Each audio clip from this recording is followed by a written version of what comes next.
kita lanjutkan masih berkaitan dengan inheritance ya. Jadi ini selain enkapsulasi, ini ada juga materi tentang overriding. Ada dua sebenarnya, ini overriding, penimpaan, dan juga overloading. Ya, ada overriding dan juga overloading. Nah, nanti bagaimana perbedaan keduanya kita akan jelaskan pada materi ini. Yang pertama overriding, penimpaan. Ya, jadi di sini outline dari materi ini ada definisi, kita jelaskan cara melakukan overriding dan juga tujuan overriding itu sendiri. Ya, kita coba lihat dulu berkenaan dengan definisi overriding. Ya.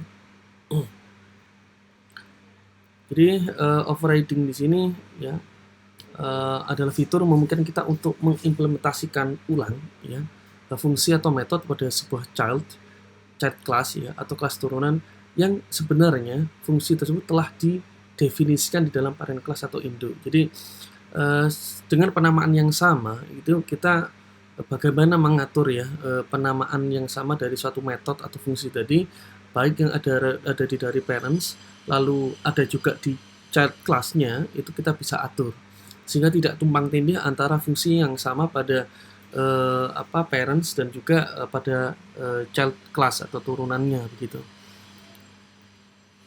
Nah, overriding memberikan keuntungan kepada kita ya. Nanti kita bisa menduplikasi kelas lain sehingga kode program lebih singkat. Lalu kita bisa membedakan fungsi-fungsi tertentu pada kelas turunan yang sudah didefinisikan pada kelas induk. Lalu kita bisa memberikan juga keleluasaan ya untuk mendefinisikan berbagai kelas sesuai fungsi-fungsinya ya, masing-masing tanpa harus menuliskan kode yang sama berkali-kali. Oleh karena itu, overriding masih dikategorikan sebuah bagian dari pewarisan. Ya, masih ada kaitannya. Ya, cara melakukan overriding pada Python ya, misalnya kita hanya perlu melakukan pewarisan. Ya, yang kedua, kita coba menuliskan ulang fungsi yang sudah ada pada kelas induk. Ya, ini dua cara ini yang sederhana untuk melakukan overriding pada parents maupun pada kelas turunan. Misalnya kita punya dua buah kelas, misalnya di sini ada parentnya itu kendaraan, sedangkan kelas turunnya itu adalah mobil. Ya, lalu kelas kendaraan itu kita berikan fungsi berjalan, sedangkan pada kelas mobil kita berikan penilaian khusus untuk fungsi berjalan. Ya, sama-sama ini dua penamaan fungsinya sama-sama berjalan. Ya. Nah, ini kita coba sebagai fondasi awal kita buat dua buah kelas ya.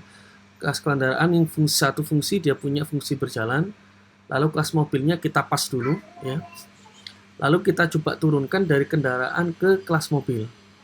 Lalu kita coba print out ya, tentunya dengan kelas turunan yang dua-duanya dari kendaraan sifatnya diturunkan ke kelas mobil, tentunya fungsi berjalan ini bisa terexecute ya dan akan menampilkan print out yang sama. Dan begitu.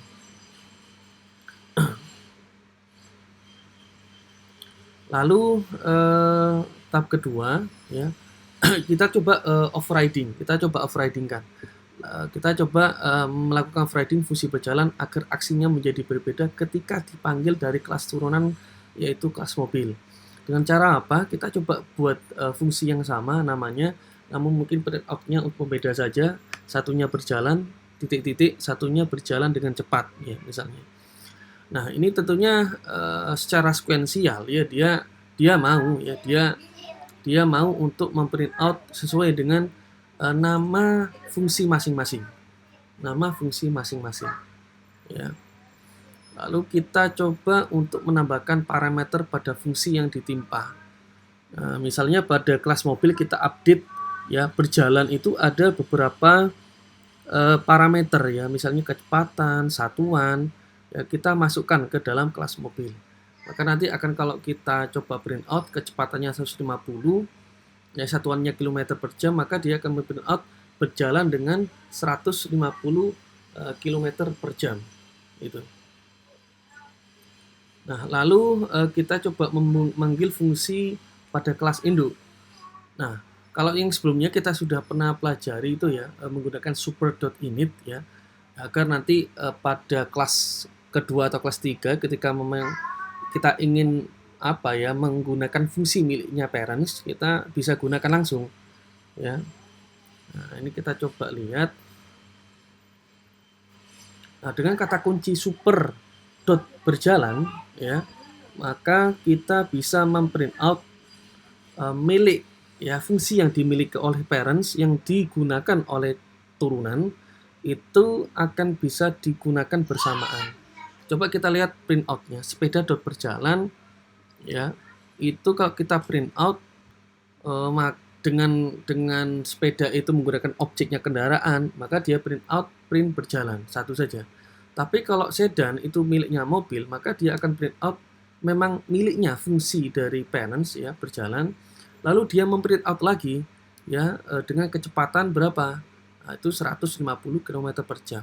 Jadi si mobil ini secara tidak langsung dia memprint out dua fungsi yang dimiliki dari parents menggunakan via super dot berjalan dan juga menggunakan fungsi yang dia miliki sendiri ya, yaitu berjalan dengan kecepatan 150 km per jam. Nah, tujuan melakukan overriding di sini pertama ya, teknik overriding menjadi bagian teknik pewarisan ya pertama. Lalu kita bisa memodifikasi fungsi yang sudah didefinisikan pada kelas induk sehingga menjadi pembeda ya. Walaupun dengan mungkin ada beberapa output yang sama, tapi kalau kita memang butuh untuk mengeksekusi fungsi dari kelas dari parents, kalau outputnya yang berbeda, kita bisa modif ya. Lalu kita juga bisa mempertahankan fungsi asli yang terdapat pada kelas induk dengan memanggil fungsi super. Nah, ini untuk mempercepat proses pemanggilan fungsi yang ada di induknya. Oke, terkait dengan eksperimen mandiri, silakan nanti dicoba sebelum kita akan melanjutkan ke overloading. Oke, sekian. Terima kasih. Wassalamualaikum warahmatullahi wabarakatuh.